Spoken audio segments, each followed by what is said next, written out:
I wanted to open up another one of these light pull switches for the bathroom. This one is actually an MK. Yes, there we go. So this is an MK light pull from the bottom wet room. So I thought I'd open this one up just to compare it to see what it was like with the cheap version that I had, which failed. This one's still working, but it's getting quite stiff, as you can see.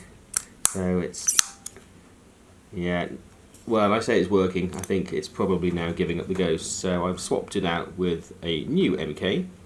But let's have a look to see what this one looks like inside. It's quite old. It's been here a long time, been painted a few times, and that probably hasn't helped. But let's get this open.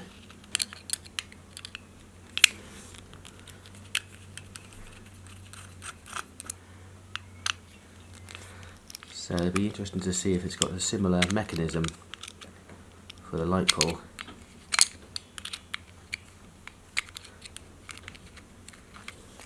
Right, I can feel a spring under here already. So there we go, those are spring. And it looks very similar. So again, when you pull this,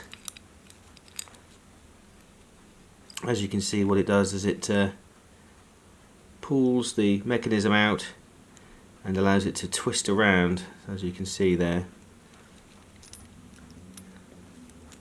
So there's the inside and there's the contacts, and it's kind of keyed, so you can see it goes in there.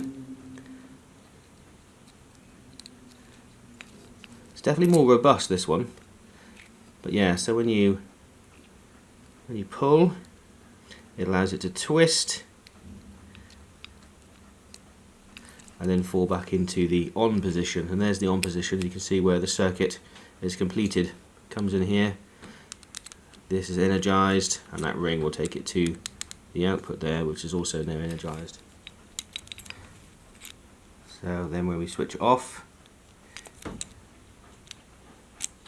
as you can see there, it's lifted, and then it's gone into the off position where,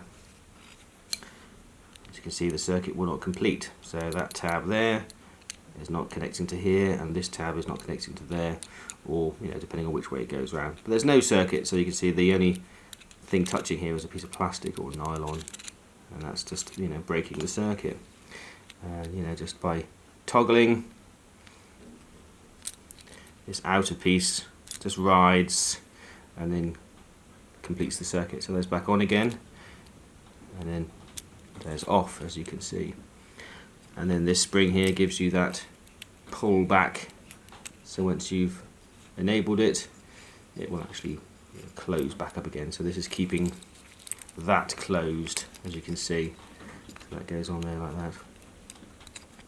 And then you've got another smaller spring in here as well to give you a bit more of a spring feel to this cable. And you can see there's some washers in the bottom there as well, so this allows the spring to seat into there without wearing the plastic down. This feels almost like a Bakelite. But yeah, so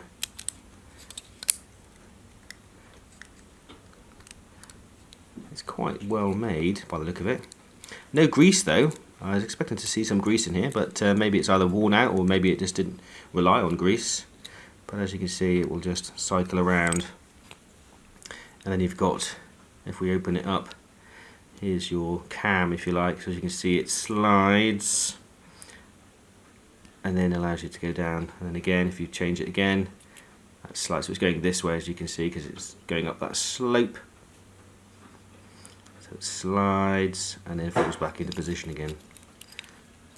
And then each time that does that, this ring here, this connector piece, will move and change. So it looks in pretty good condition. A lot of use, but not too much carbon build-up on here.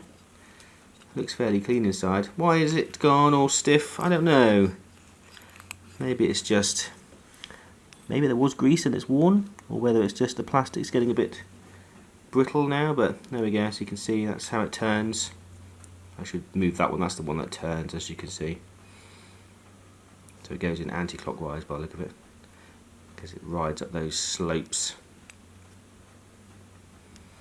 and then this is just, you know, keyed into there, so when this disc moves, this metal connection piece will move as well. Not much in here, just a couple of connectors. You can see they've designed it as well, so you can have two-way. But yeah, so there we are. So not really any obvious failure on this one, apart from it's just probably just old. I don't know if there's any date on here. Made in England, which is lovely to see. But it was only a 5 amp. Expecting it to be a bit more than 5. I think most now are 10 amps for light circuits you get on the switches. This bit though, what's happened here? Oh no, this is also MK but made in China. How bizarre. So this is the base of the new MK. I couldn't really see a need to take the base out on the original one, so I've kept the base in. But this new MK base is made in China. Ah, that's a shame. And then this piece here, the original old piece, the switch mechanism, was made in England. I didn't actually look on the new MK. I was assuming it would be made in England, but maybe not. Maybe just the moulding is a cheaper way to buy in from China. I don't know. But yeah, so there we go. That's that one really. Very similar.